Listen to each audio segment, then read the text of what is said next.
I'd like to talk about the world of baseball for a moment. As you know, the World Series is going on. The series is tied 2-2. My Los Angeles Dodgers pitches. We host again tonight at Dodger Stadium. Blake Snell will be on the mound. We'll see what happens. But there's a larger overhanging issue with baseball that's been really sort of coming to a fore over the last year or two, and that is, the Dodgers are becoming sort of the New York Yankees in a way where it's like everybody hates on them because they're doing well. They spend a lot of money. We don't have the largest payroll in baseball, but we have the second largest. We have the most expensive player in baseball, and we tied up for a 10-year contract. So there's talk now about a possible walkout next year when the contract is up. It's either next year or 2027. It might be 27. So you're going to start hearing things about salary caps, salary floors, and so on to make it more fair for all the other teams. And I think that would hurt the other teams because here's why. So I want your opinion on this. But the Dodgers have already, they've already bulked up. They can plug in players and out players as some age out and so on or get injured. But they're kind of on cruise control for the next 10 years. My thinking is if you put in a salary cap, what you're doing is you're hurting all the other teams from competing against the salaries that the Dodgers and some other teams, like the Mets, have the largest payroll in baseball. You're competing against them who have maybe deeper pockets, so in smaller media markets. So if you have, let's say, the Chicago Cubs, you've heard of them. Let's say that they play in Chicago, I believe. I think they do now, yeah. So if you have the Chicago Cubs and the New York Mets and the Dodgers and maybe three other teams, they all want whoever the new hot player is that comes available next year in the off season. If you have a salary cap come in and everybody's offering this player exactly the same terms, where does the player go? The player is going to go where they want to live and play. And that's where things like stadium upkeep, weather, things like that all come into play. And also a winning record. Team stature. Team stature and all that. And then in a way, I think if you compare the Dodgers to everybody else, the Dodgers are coming off 2 World Series, whether we win this one or not. It's like, if everything else is equal, it kind of makes it unfair to the rest of the teams, and therefore their fan bases get hurt. That's my feeling on it. I think the opposite will happen if a salary cap is put into place. My problem with baseball are the optics. When you're playing baseball and you make or have a contract worth $500 million or $700 million, the normal person around the world and in the United States looks at that frequently and says, it's a bit too much money. It's number one. As for the teams spending the money that they make, I think they should be allowed to do it. I don't think there should be a salary cap. The teams that spend the best or the most money don't always win. The Dodgers are tied 2-2 with the Blue Jays, as you just said. They might not win the World Series. I hope they don't. That would be funny. Funny in the sense that I hate the Dodgers, but funny in the sense that they wasted $1 billion, basically, and didn't win a championship. Because, as you said, they're supposed to win now.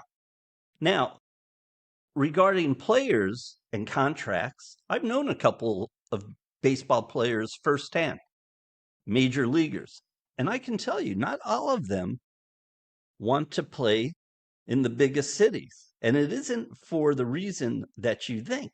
It isn't because they don't like the city or they don't like the lifestyle of the city. What they don't like sometimes are the pressures that come with playing on teams like the Yankees or Dodgers or Mets or Phillies, because some players actually don't care about winning. The same goes in any sport. This shouldn't be a newsflash to people. There are a lot of professional athletes out there.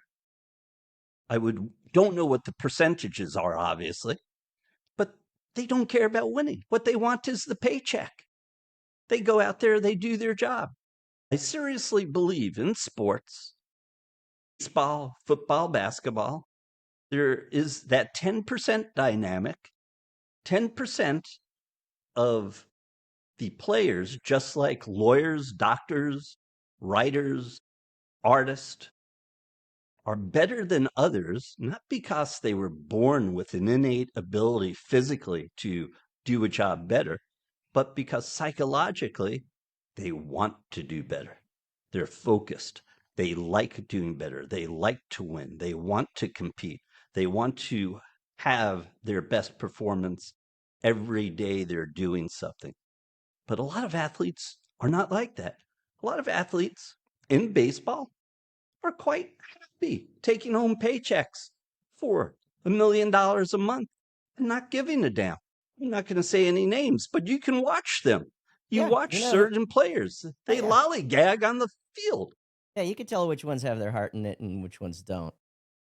And people will deny it and say, oh, well, that's not true. You never played the sport at a high level. You don't know how it feels to be under such and such spotlight all the time.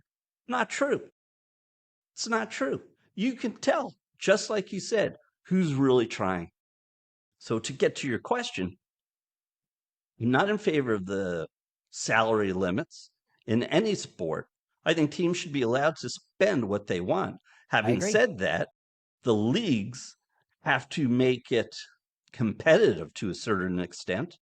I mean, historically, in all types of sport leagues, you always have, if you have 20 teams in a sport league, you typically have historically 5 to 8 teams that have always been better than everyone else.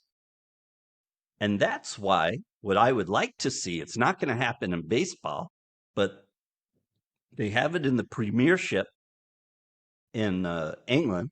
They have it in soccer leagues all across Europe. They have demotions.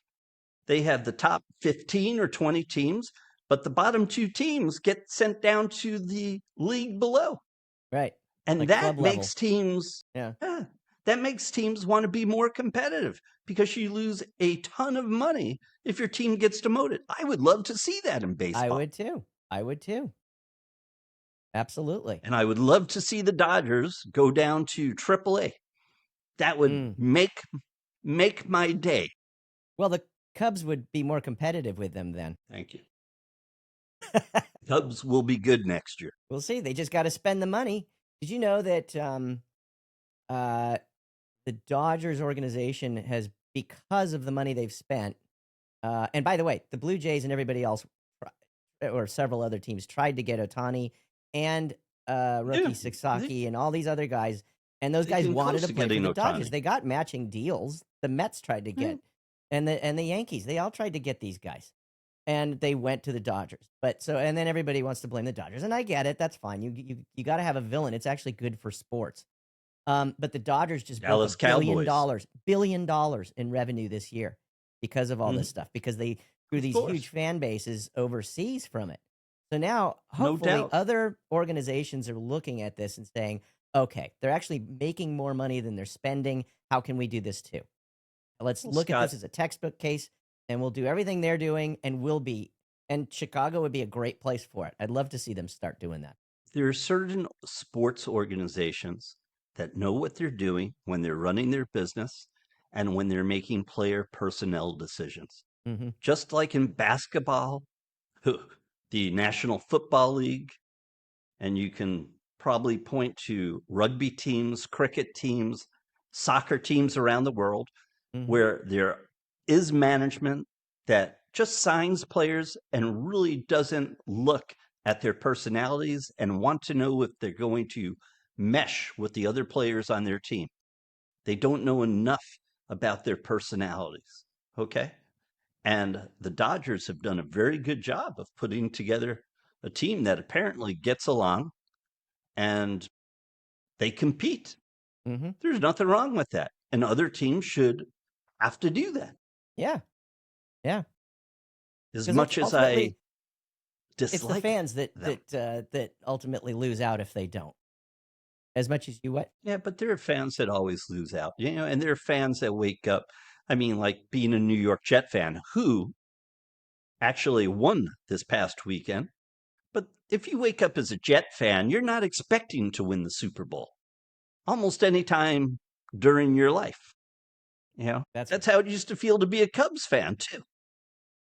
When the And a Cubs Red won the Sox World fan. Series, I was, you know, in disbelief for nearly 2 weeks. The Red Sox too. You're correct. Okay, you So, had something to bring up. what did you make of the crown jewels That literally being stolen from the Louvre last week?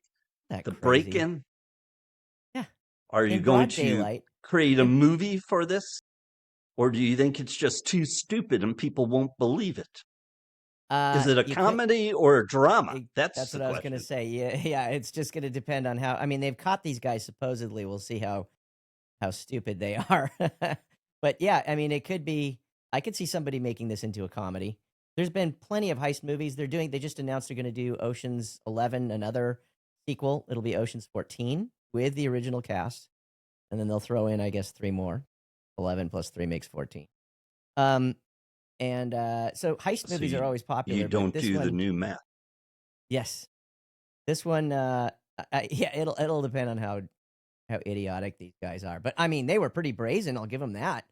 Right in broad daylight, when they're letting tourists into the museum, these guys roll up in a hook and ladder truck outside the back, pry open a window, and steal you know priceless crown jewels. You know, they believe around $150 million worth of jewels. Yeah, I is mean, that how much? Yeah. Yeah. that's what they estimated the value. And they dropped a crown and broke it Yeah. basically and had to Yeah. leave it behind. Yeah. How do you fence this stuff? I mean, are they going to chop them all up into smaller gems? I'll tell you what happens with these jewelry heists.